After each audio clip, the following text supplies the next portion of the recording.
It's been a while since we've done this. I've had quite a few people DMing me asking if I'm okay, where I've been, if I'm coming back, if I've quit YouTube. And the answer is no, I'm not quitting YouTube, but I have been focusing on some other things because there's more to life. This is my dad, Lazaro B. Rodriguez Sr. Earlier this year, he got sick, like scary sick. And after he got out of the hospital, he decided it was time to move in with us.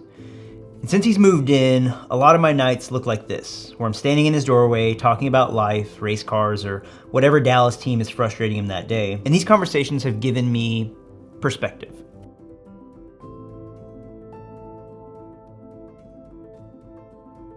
Specifically, one day when I asked him what his biggest regret was. That's a good one. Probably not being to be there or help your mom when she was sick in the hospital.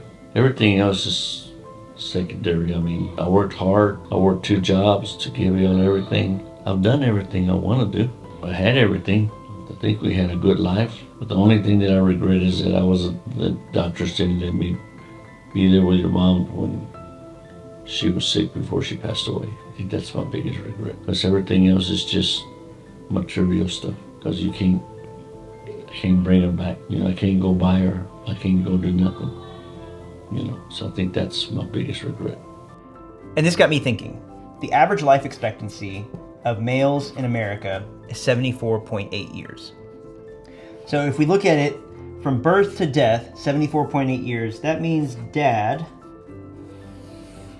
is right about here. It means I'm right about here. And James, he's right about here. And this got me thinking, if my life ended today, could I be like my dad and look back and say I had no regrets? And the truth is, no. As I look back at the last 36 years of my life, I realize I wasted too much time on the secondary things, as my dad says, and not enough on the primary things, namely the relationships with people in my life.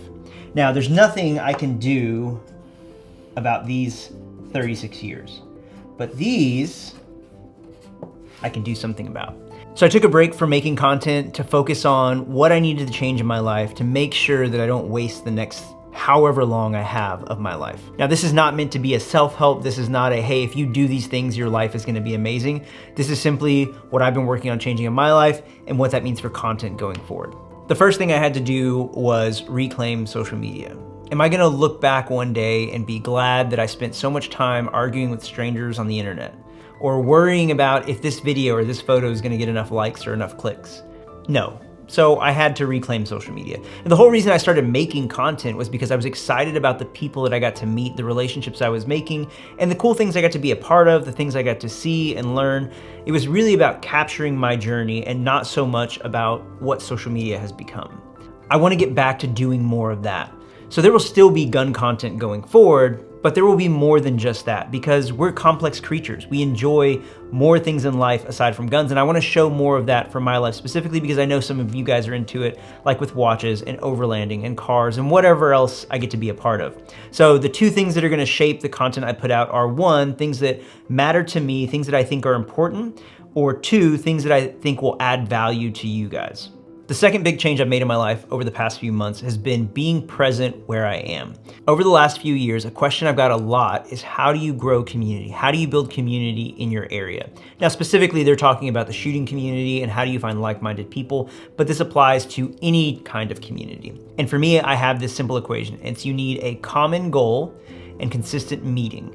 So what I mean by that is that you have to find something that you guys have in common that you're all working towards, and then you have to meet together consistently over time. So take a sports team, for example. You have a common goal of going to win games, and you meet consistently, whether that's for practice or games, but you have this regular schedule that happens. The same thing happens in our lives with our relationships, whether it's at work or with friend groups or the shooting community. You have to have a common goal, and then you guys have to meet regularly and do it consistently over time. And that will naturally grow community, and you guys grow together doing something versus just trying to find like-minded people, go, okay, cool, let's all meet together. And that doesn't necessarily make community, that just means those people met up. If you wanna have actual relationships and community, you have to be pursuing something together over time. So the big change this had for me in my life is that traveling was costing me a lot. It was costing me time and it was costing me money with little to no return. So I had to make this shift and say, you know what, I'm not gonna travel as much anymore, and I'm gonna spend more time doing local matches, more time building local relationships, and spend more money investing in those people versus traveling as much. 3 things I've done with the time and money I now have here in the local community is 1, been spending more time with my family and having a consistent time we meet together. So now we all go to church every Sunday, the same service, and after church, we all get together and we eat lunch together, whether that's at one of our houses or going somewhere to eat. But every Sunday, we know that's the routine. We're gonna go to church together, we're gonna have a meal together, and over meals and over this time that we naturally have together, our relationships, our bonds are going stronger. And my dad even said this last Sunday, he was so excited. He goes, your mom would have been so proud seeing her whole family at church together. The second thing I've been doing is weekly lunches with guys that I'm friends with. Some of us work hybrid, or we work remote, or we have flexibility in our schedule where we can kind of move things around. So we set the same time, same day, every week. We get together, we try new restaurants together, and we just talk life with each other. And it's been building those bonds over time. And as we kind of go to the next stages of our lives, and we're all kind of going in the same place together because we're all around the same age, it's been cool to see those relationships strengthen. I'm really excited about that going forward. The third thing is just now starting to ramp up, and that is growing local matches. Now there's some things coming to the DFW area and the Texas region that we'll talk more about in the future, but safe to say there will be more local matches. And so I want to be a part of some of those and help promote that, and just be invested in the local community and build relationships there, because I feel like that will go further in the future to growing the community and helping guys get better versus if I'm just traveling around out of state all the time. Third thing has been something that's actually been a work in progress for me for the last few years, and that is long-term minimalism paired with daily enjoyment. Our tendency is to chase the new shiny thing or the latest and greatest, or we're trying to keep up with the Joneses. And this leads us down a dangerous spiral of consumerism. So I've tried to keep that at bay by practicing minimalism. What I mean by minimalism is less but the best. Some people mean minimalism for the sake of just having less.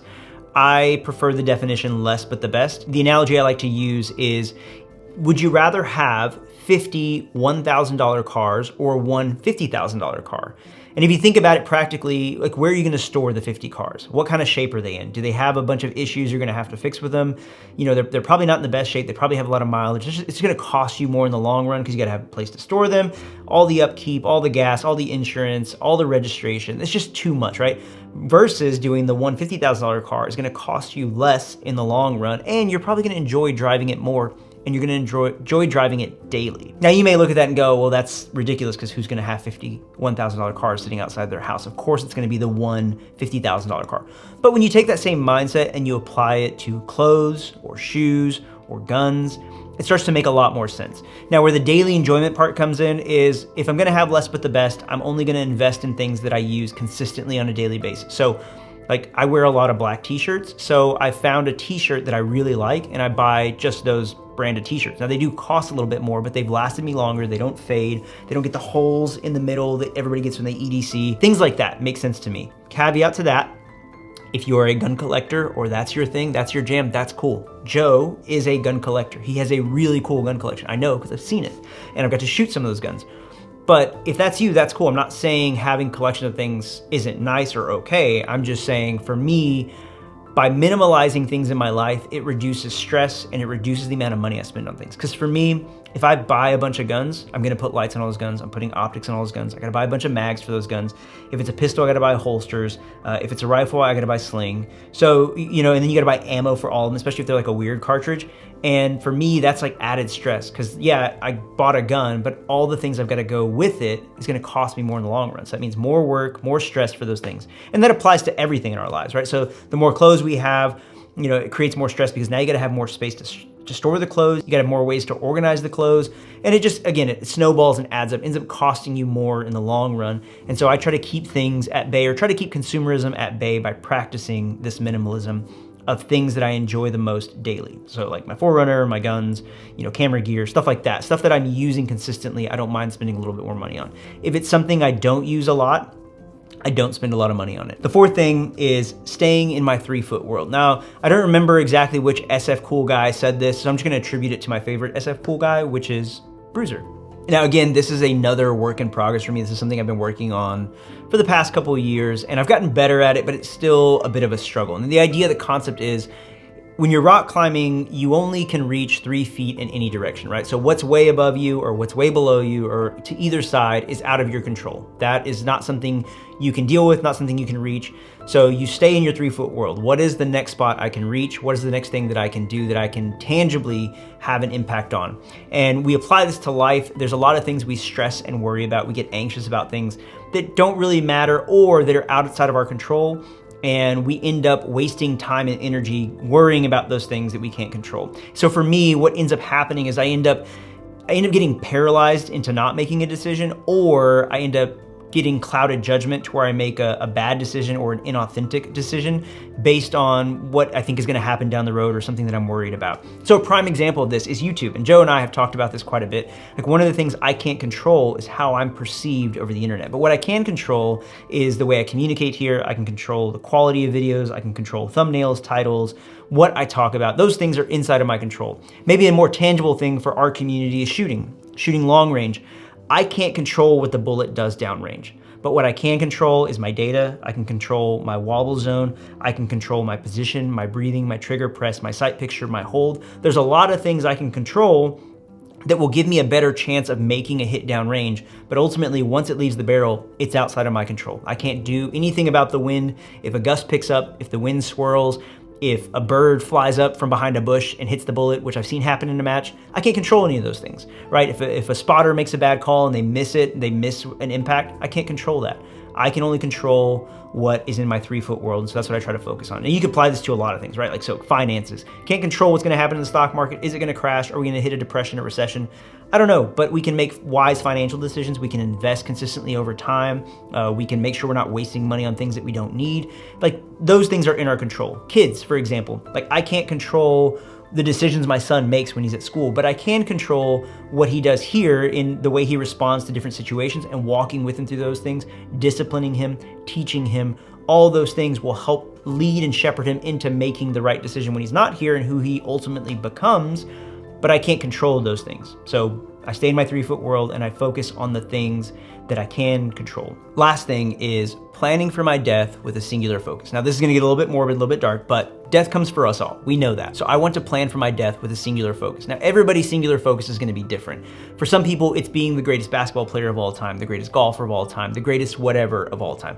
For you and for me, it doesn't have to be something extravagant. It just has to be something worth saying no to everything else for. So for me, this is more about the relationships I have and the impact I have on people. That's what I want to be known for. That's what I have in mind as I look forward to my death. Keeping that in mind and keeping that in focus allows me to do 2 things. One, it allows me to say no or to avoid the things that are going to detract or distract from that.